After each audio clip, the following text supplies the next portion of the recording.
जवाब तो देना पड़ेगा और आपके साथ में विजेंद्र सोलंकी। क्या वाकई में सनातन डेंगू मलेरिया कोरोना के जैसा है जिसको खत्म करना जरूरी है, जड़ से मिटाना जरूरी है?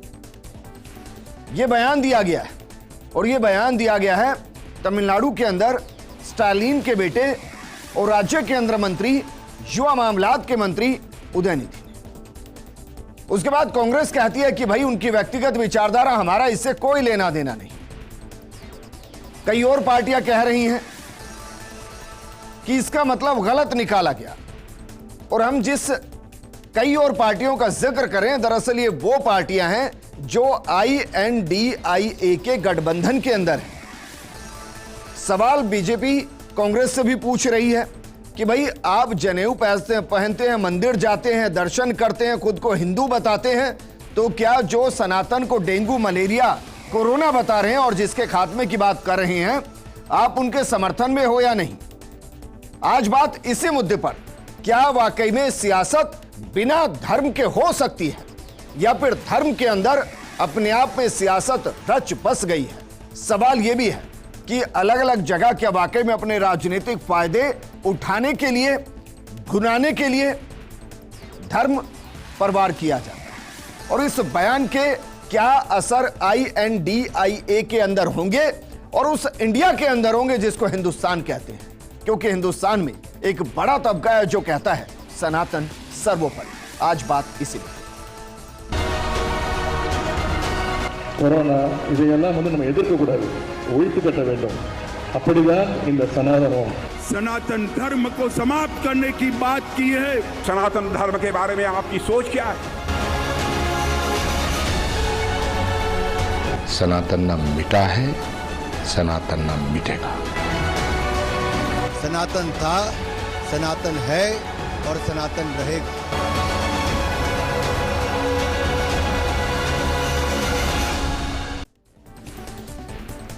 सनातन क्या है? सनातन के लिए कहा जाता है कि जो शाश्वत है, जो ना हुआ, ना है, ना होगा, क्योंकि वो हर जगह है। उसका ना आदि है ना उसका अंत है। तो जिसका आदि ना, जिसका अंत ना, क्या वाकई में उसको मिटाया जा सकता है या फिर सियासत में खुद को बड़ा करने के चक्कर में मिटाने की बात हो रही है और उसके समर्थन में बात हो रही है? आज बात इसी मुद्दे पर और इस पर बात करने के लिए हमारे साथ मौजूद है बीजेपी नेता अमित गोयल जी, हमारे साथ मौजूद हैं वामदल के नेता भंवर सिंह शेखावत जी, राजनीतिक विश्लेषक के तौर पर देवेंद्र शास्त्री जी हमारे साथ हैं। कांग्रेस को हमने निमंत्रण दिया लेकिन इस बहस में वो हिस्सा नहीं लेना चाहती। लेकिन शुरुआत भंवर जी आपके साथ, क्या वाकई में सनातन डेंगू मलेरिया और कोरोना का जैसा है जिसको मिटाने की जरूरत है? इस बयान में आपको लगता है कि एक माफी होनी चाहिए जो करोड़ों लोगों की भावनाओं को आहत करता है? उल्टा इसका सपोर्ट किया जा रहा है, अलग अलग पार्टियां सपोर्ट कर रही हैं। देखिए, मैं ये कहना चाहूँगा कि ये जो लड़ाई है ना द्रविड़ और आर्यन की, ये कोई आज की नहीं है, आज़ादी से पहले की लड़ाई चल रही है।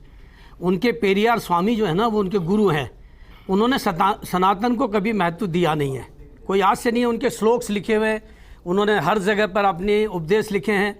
वो ईश्वर को नहीं मानते हैं। ये आज से नहीं है, सन 1900 में तो बहुत बड़ा आंदोलन भी उन्होंने देश में किया है इसको लेकर के, क्योंकि वो ये कहते हैं कि जो आर्यन है ये बाहर से आए हैं, हम द्रविड़ हैं, वो भारतीय हैं और इन लोगों ने हमको गुलाम बनाया, हमारा शोषण किया, ये छुआछूत करते हैं, ये अत्याचार करते हैं और मज़े से बैठ करके खाते हैं। ये चीज़ हमेशा से चली आ रही है। आज अगर उसी बात को लेके एक सम्मेलन में ये बात कही गई है तो ये किसी नई बात भी नहीं है, ये पुरानी चली हुई बात है। आज इसको राजनीति के रूप में लेना क्या है? मैं आपसे ये कहना चाहूँगा कि भारत के संविधान में सभी धर्मों को मान्यता दी गई है, मानने की मान्यता है।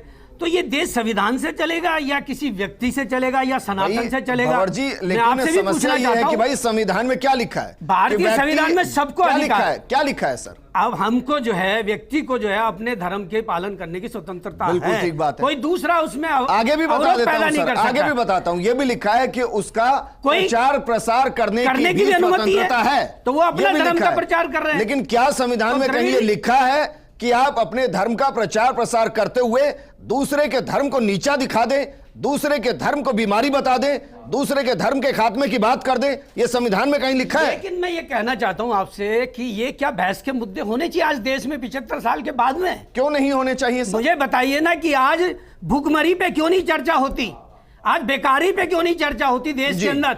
आज मणिपुर जल रहा है, वहां क्या है, किसने आग लगाई है?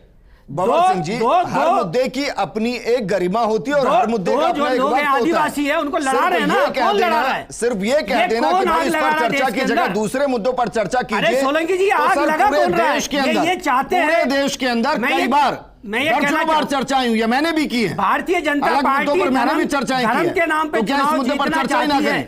भारतीय जनता पार्टी ये पूछना चाह रहा धर्म के नाम पे आज चुनाव जीतना चाहती है, वो गलत है। दल और दक्षिणपंथी सोच के अंदर क्या सनातन एक बीमारी है और क्या ये खुले में कहा जा सकता है? कहने से कुछ नहीं है। आज आप देखिए, बागेश्वर धाम वाले कह रहे हैं इसको हिंदू राष्ट्र होना चाहिए। भाई क्यों? क्या अधिकार है उनको कहने का? भारत जो है संविधान से चलने वाला देश है, वो किस आधार पर कह रहे हैं? क्या कार्रवाई हो रही है? कौन कह रहा है ये बात? संविधान को कौन नहीं मान रहा है? संविधान को मानना पड़ेगा, ये देश संविधान से ही चलेगा। ये जो इस तरह की बातें करके लोगों को भटकाया जाता है ना, ये बंद किया जाए, क्योंकि धर्म जब रहेगा जब इंसान रहेगा। आज लोगों को मारा जलाया जा रहा है, महिलाओं को नेकेट कर करके रैली निकाली जा रही है। धर्म पहले आए या इंसान पहले आए? अरे इसके लिए कोई भारतीय जनता पार्टी के नेता बयान दे रहे हैं? वो महिलाओं की पक्षधर जो राजस्थान में कह रही है नहीं सहेंगे महिलाओं पे अत्याचार, वो मणिपुर में क्या बोल रहे हैं ये तो सोचो। तो वहां यहां पर आप कह रहे हो भंवर जी, मैं आपसे जो बेसिक सवाल कर रहा हूं, नहीं मैं आपसे एक बेसिक सवाल कर रहा हूं, आपसे कर रहा हूं कि ये सनातन को मानने वाले यहां उत्तर में गाय को माता मानते हैं और केरल में कहते हैं सबसे बढ़िया बीफ खिलाएंगे आपको, हमारी सरकार बनाइए। यही बीजेपी है ना? तो सनातन का चेहरा क्या है? नहीं, आप ये सवाल किससे, अमित जी से कर रहे हैं, मुझसे कर रहे हैं? बीजेपी से, आपसे, दोनों से कर रहा हूं कि इनका भाई मैं यहाँ एक मिनट, एक मिनट। पहली बात तो मैं यहाँ बीजेपी का रिप्रेजेंटेटिव नहीं हूं। दूसरा, मैं यहाँ भारत को रिफ्लेक्ट करता हूं और मैं ये पूछ रहा हूं आपसे कि अगर कोई ये कहे कि सनातन धर्म एक बीमारी है, आप उसका समर्थन करें? हाँ या ना? समर्थन नहीं कर रहा हूं उसका। ये अपने अपने वोट बैंक को तैयार करने की बीमारी है जी। ये वो अपना वोट बैंक तैयार कर रहे हैं और कुछ नहीं है। यहाँ वाले जवाब दीजिए, वो अपना बैंक वोट बैंक जवाब दीजिए। देखिए, पहले तो मैंने भंवर जी को बहुत शांति से सुना।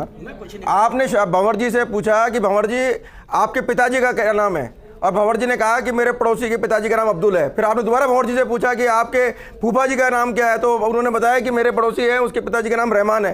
अरे पूछ आपसे कह रहे हैं, अरे पिताजी कह रहे हैं, अरे मैं कह रहा हूँ पूछ कर रहे हैं आपसे, मैं कह रहा हूँ, मैंने आपने नहीं बोला, मैं कह रहा हूँ आपसे पूछा, उन्होंने पूछा, आपने सवाल क्या पूछा, उन्होंने सवाल क्या पूछा आपसे सवाल क्या पूछा, आपसे सवाल ये पूछा कि सनातन धर्म के ऊपर जो उन्होंने गाली दी है उससे आप सहमत है? सहमत है?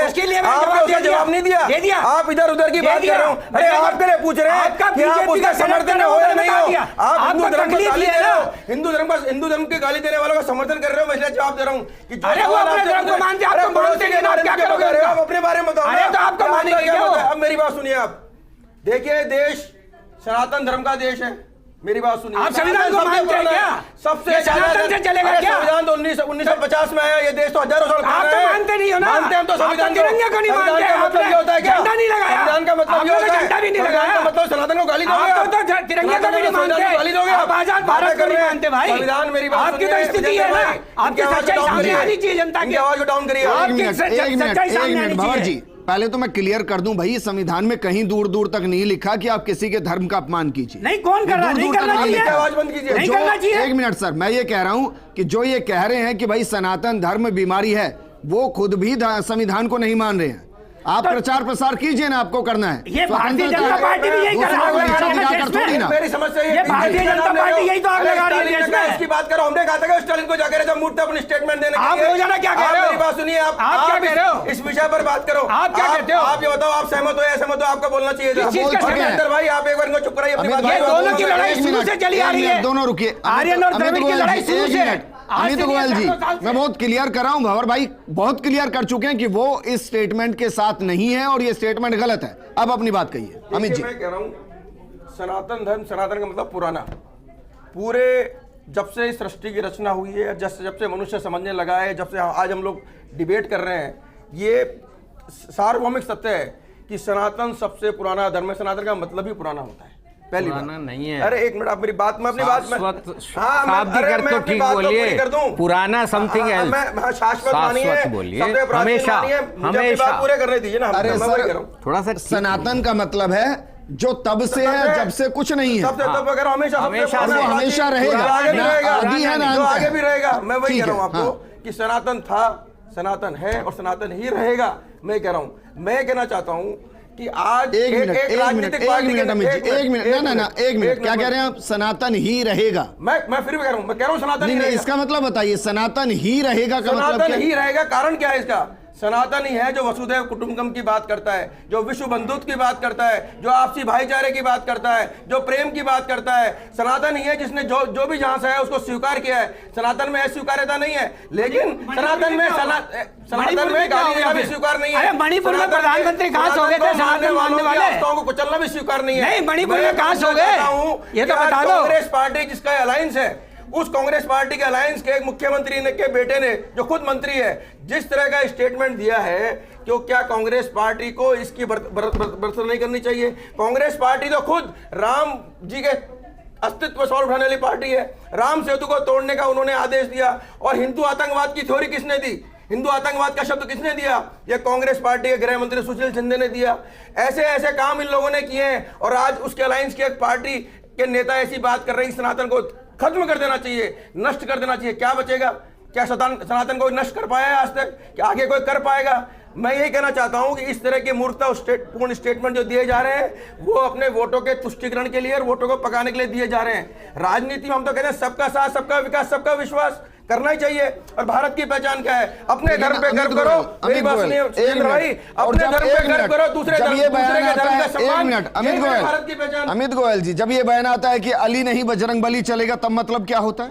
देखिए मेरी बात सुनिए, अली और बजरंगबली की बात का जवाब भी देता हूं मैं आपको। आपने कभी सुना है कि मंदिर की घंटियां बजती हैं 5 बजे? कहीं कहीं लिखा हुआ है कि अजान देने के लिए आप 4 तरह के भोंपू लगाओगे और उस डेसिबल का जो सुप्रीम कोर्ट की पालना है, उसके अनुपालना के अंदर आप आपके घर के बाहर बजाओ ना। मेरे घर के सामने मंदिर है, जगाओगे क्या? मेरे घर के सामने मंदिर है, तो हम बजाते हैं 5 बजे और जगाते हैं 5 बजे यार। सेकुलर, अरे मंदिर में बजता, मेरे घर के सामने बजता है ना, मस्जिद का भी बजता मेरे पीछे। स्पीकर नहीं लगाते, तो आपको मस्जिद से क्या तकलीफ है? स्पीकर लगाते मेरे घर लगे हुए, मेरे घर के सामने, मेरे घर में लगे। मस्जिद तो हटवाओ ना, बात कर रहे हो आप। अरे मेरे घर के सामने लगे, मेरे घर के सामने लगे।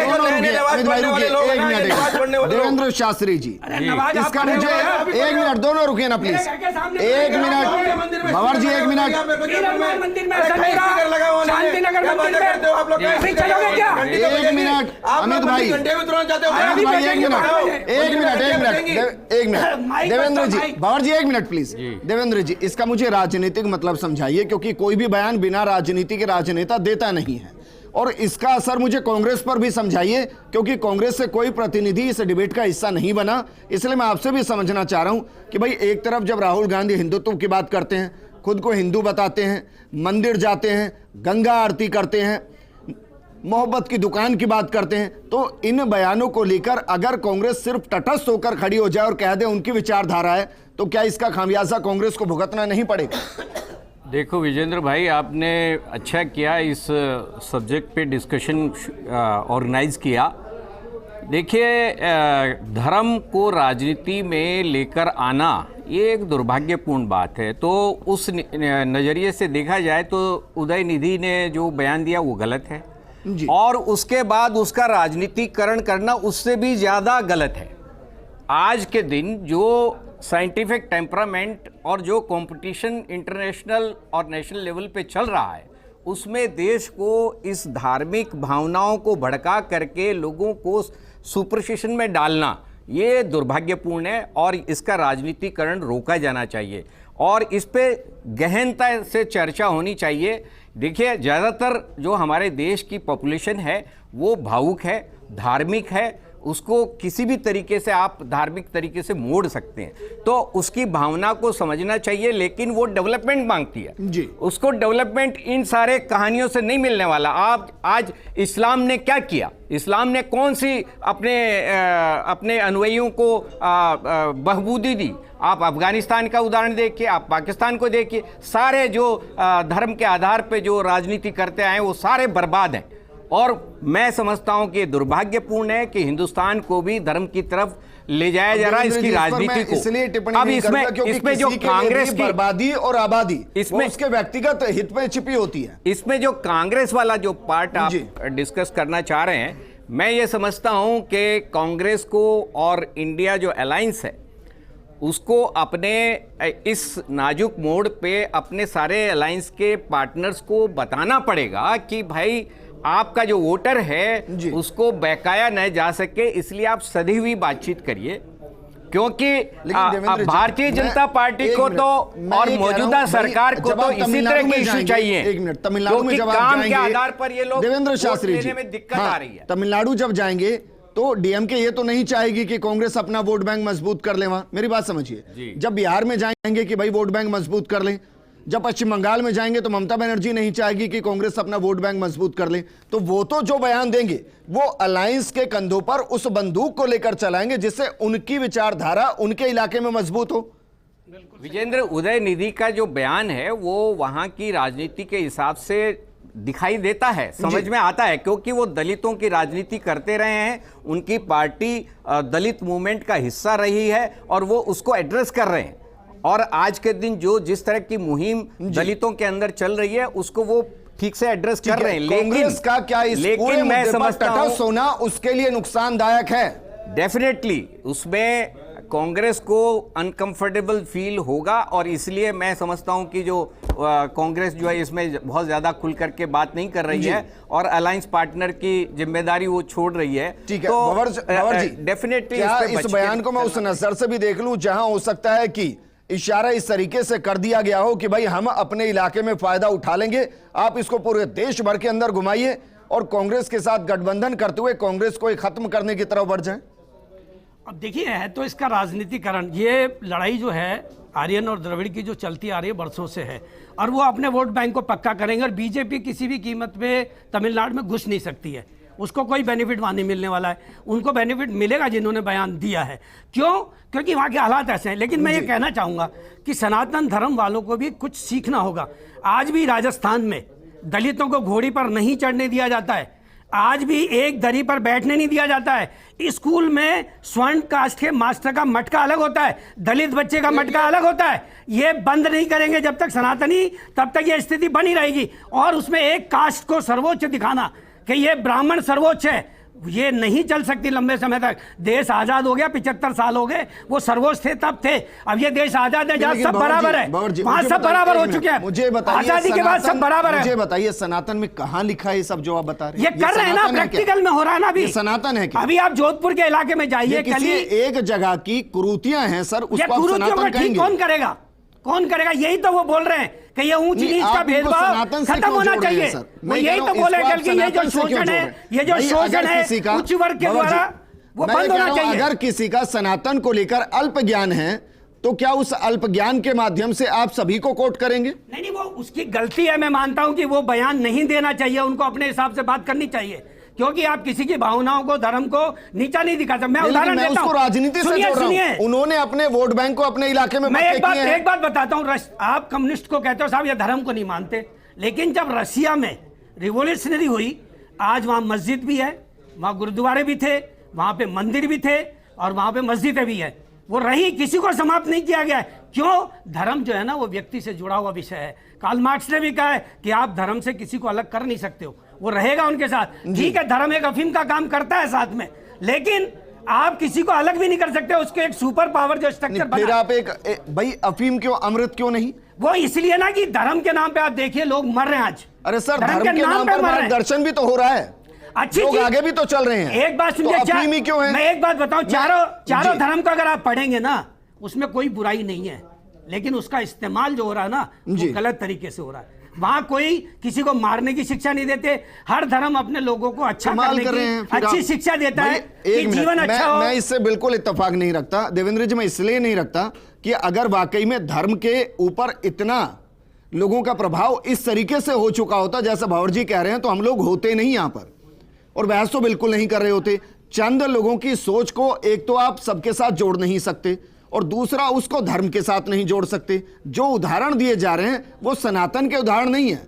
वो एक सामाजिक व्यवस्था में कुरीतियों के उदाहरण है। उसी के ऊपर हमला है, तो ये सब आज और किस देवेंद्र पे जी। हमला होता है? विजेंद्र, लेकिन समस्या यह है कि जब अलग अलग धर्म एक जगह टकराते हैं तो वहाँ पर जो कन्फ्लिक्ट है वो जान माल का नुकसान ज़्यादा करता है और वेलफेयर के काम कम करता है। आप जहाँ देख लीजिए, जब भी धर्मों की लड़ाई हुई है, कलिंग का युद्ध क्या हुआ, उसके बाद बुद्धों का क्या बना, और अब भी जब जो इंटरनेशनल लेवल पे जो लड़ाई चल रही है वो क्रिश्चियनिटी, इस्लाम, मैं इसको कंक्लूड करना चाह रहा हूं। धार्मिक लड़ाई ही अगर मैं इसका ये विश्लेषण करूं कि डीएमके को तमिलनाडु के अंदर और दक्षिण बेल्ट के अंदर इस बयान का फायदा होगा और बीजेपी इसको पूरी उत्तर बेल्ट के अंदर भुनाएगी और बाकी पार्टियां बीच में घूमती नजर आएगी, तो क्या ये सही है? नहीं, मुझे लगता है कि अब लोग जान गए हैं, लोग इन धार्मिक लड़ाइयों के आधार पर फैसला नहीं करेंगे। लोगों को अब अपने पेट की, अपनी रोजगार की और अपनी व्यवस्थाओं की चिंता पड़ी हुई है। एक बड़ी खबर का रुख करते हैं। दिल्ली में उदयनिधि के खिलाफ शिकायत दर्ज हुई है। पार्लियामेंट स्टेट थाने के अंदर मामला दर्ज हुआ है। उदयनिधि के खिलाफ शिकायत दर्ज हुई है, पार्लियामेंट स्टेट थाने के अंदर शिकायत दर्ज हुई है। अमित जी, अब मैं बहुत बेसिक सवाल करूंगा और उसका जवाब मैं चाहूंगा आप निष्पक्ष होकर दे। क्या चुनाव के अंदर अब ये बयान गरमाएगा या वो विकास के मुद्दे गरमाएंगे जिनका दावा आप करते हैं? देखिए, दो बातें हैं। ईमानदारी की बात यह है, राजनीतिक पार्टियां हैं, निश्चित रूप से हर राजनीतिक पार्टी की अपनी विचारधारा है, लेकिन क्या ये बताइए, स्टालिन भाजपा से प्रेरित होकर बयान दे रहे हैं? स्टालिन ने किससे प्रेरित होकर बयान दिया? हमने उनको कहा कि आप सनातन धर्म पे हमला करो। हम तो कह रहे हैं, हम तो कहते हैं हमेशा कि हमने राम मंदिर के आंदोलन किया, हम तो कहते हैं कि हम भगवा पार्टी है, हमें कोई दिक्कत थोड़ी है। लेकिन इस तरह का मूर्खतापूर्ण स्टेटमेंट अगर कोई सनातन धर्म के लिए देखा तो क्या हम विरोध भी नहीं करेंगे? एक मिनट, इस बात के लिए इसका विरोध नहीं करेंगे, हम इसका विरोध नहीं करेंगे। कोई लोग ये कहेंगे कि देखो बीजेपी इसको राजनीतिकरण कर रही है। अरे भाई, ये नया स्टेटमेंट करना ही पड़ेगा। देवेंद्र जी, हिंदू को करना चाहिए, आपने क्या कहा? उसको भी करना। आपने क्या कहा कि बीजेपी भगवा पार्टी है? मैं कह रहा हूँ, हमारे को लोग बोलते हैं भगवा पार्टी है, तो नहीं, आपने कहा ना समस्या है। भाई हम कह रहे हैं भगवा पार्टी, हमें क्या समस्या कहने में? हम भगवा पार्टी है तो भगवा से किसको प्रॉब्लम है? भगवा तो कहता है कि गोपाल राम के नामों पर हमने कब अत्याचार किए, कब दुनिया को हिंदू करने घर घर में नरसंहार किए। कोई बतलाए काबुल में जाकर संविधान में विश्वास नहीं है ना? भूभाग नहीं, आपका संविधान में विश्वास नहीं है ना? हिंदू तनमन, हिंदू जीवन, रग रग हिंदू मेरा। आपका इनको संविधान में विश्वास ही नहीं है ना? सही बात तो यही है। देश पर हमला किया, झगड़ा इस बात का है, ये संविधान को भी खत्म करना चाहते हैं, को मिटाया। आप हमारे धर्म की बात कर रहे हो, हमारे धर्म में शिक्षा है। अच्छा, मैं एक सवाल और कर रहा हूं आपसे, एक मिनट। आप हरे रंग और सफेद रंग को मानते हैं? नहीं मानते? मैं सब रंगों को मानता हूं। मैंने आपको पहले भी कहा, एक मिनट, ये तो संविधान को नहीं मानते हैं। मैंने विजेंद्र आपने कहा अगर भगवा पार्टी है, मैं ये सवाल इसलिए कर रहा हूं क्योंकि आपने जो गले में लगाया हुआ है उसमें एक वक्त तक हरा रंग भी होता था और अभी भी है। देखिए, मैं उसमें अभी मैंने आपको विजेंद्र भाई एक बात है, अभी भी मैंने कहा कि अपने धर्म, हालांकि भगवा की बहुतायत ज्यादा है, लेकिन हरा फिर भी है उसमें। मैंने अभी अपनी सफेद भी है उसमें। से पहले मैंने अपनी बात शुरू करने से पहले एक बात बोली, अपने धर्म पे गर्व करो, दूसरे के धर्म का सम्मान, ये मेरे भारत की पहचान। हम किसी को गाली क्यों देंगे? और कोई हमको गाली देगा तो हम सुनेंगे क्यों? मेरी बात सुनिए, देश में बहुसंख्यक समुदाय है, आज 1 अरब से ज्यादा लोग पूरे वर्ल्ड के अंदर हैं। आज जहां भी जाते हैं लोग, आप ये देखिए भारतवंशियों की और ये जो मान्यता है, हमारी सनातन मान्यता है, अलग अलग देशों की बात करेंगे, 8-10 देशों के राष्ट्र अध्यक्ष हुए हैं जो भारतवंशी हैं। कारण क्यों है? क्योंकि हमारा डीएनए के अंदर यह है कि सर्वधर्म संभाव हमारे अंदर है। ठीक है देवेंद्र शास्त्री जी, विश्व बंधुत्व की भावना है हमारे अंदर। फाइनल कमेंट मैं ये कहूं कि भाई ये तो बस शुरुआत है, अभी तो चुनाव शुरू हुए। बिल्कुल ठीक कह रहे हो विजेंद्र। देखिए कि इंडिया अलायंस जो बना है उसको ये समझना पड़ेगा कि किन आधार पर मौजूदा सरकार आई है। अगर उसको हटाने के लिए वो एक जगह आए हैं, एक मंच पर आए हैं, तो उनको बड़ी सावधानी से कदम उठाने पड़ेंगे, वरना भारतीय जनता पार्टी और मौजूदा सरकार के पास हर तरह के हथियार मौजूद हैं। उनके पास पैसा है, उनके पास वॉलंटियर्स हैं और उनके पास प्रोपेगेंडा की पूरी टीम है। तो आप देखिए, एक छुट भैया जो कहना चाहिए कि नेता है जिसने बयान दिया छोटा सा और पूरे देश भर में छुट भैया गूंज रहा है सर, एक स्टेट के मंत्री हैं वो, एक स्टेट के मंत्री हैं सर वो। के लिए बयान दिलवा के एक